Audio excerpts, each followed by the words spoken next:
video games? Do ya like the video games? Video games, video games, yeah!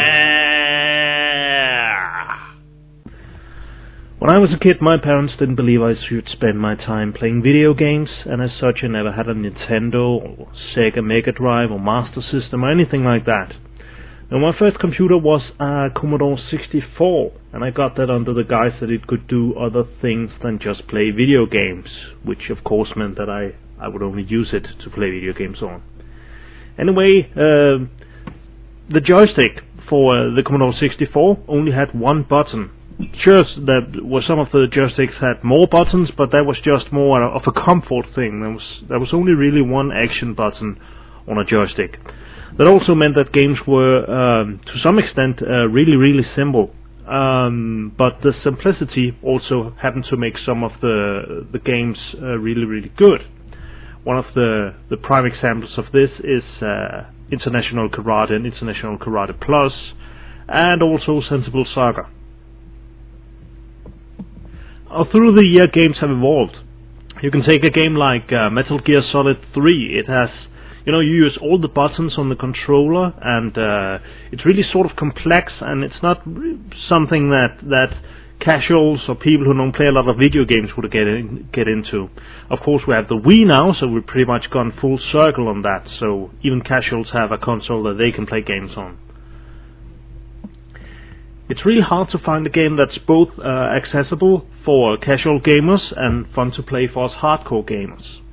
But a prime example of this would have to be this PC game called Azumanga Volleyball. Now, this game is a doujin game, which means it's an unofficial fan-made game, and it's made by only one guy.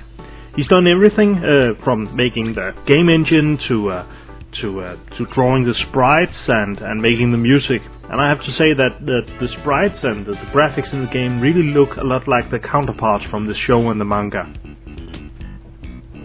As I mentioned earlier, the controls in this game are real simple.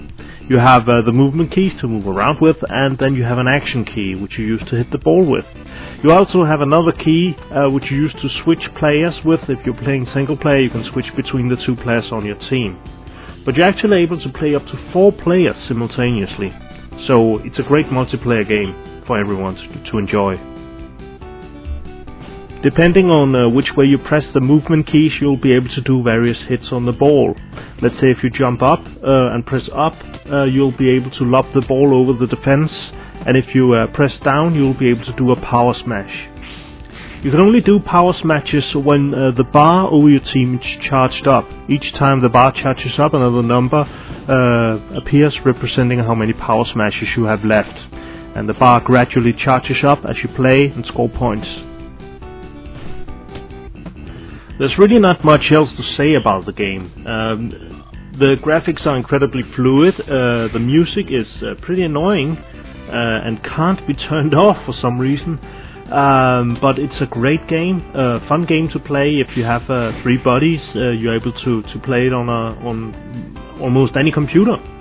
It doesn't require a lot of system to run, so yeah, if you can find it, you definitely should check it out.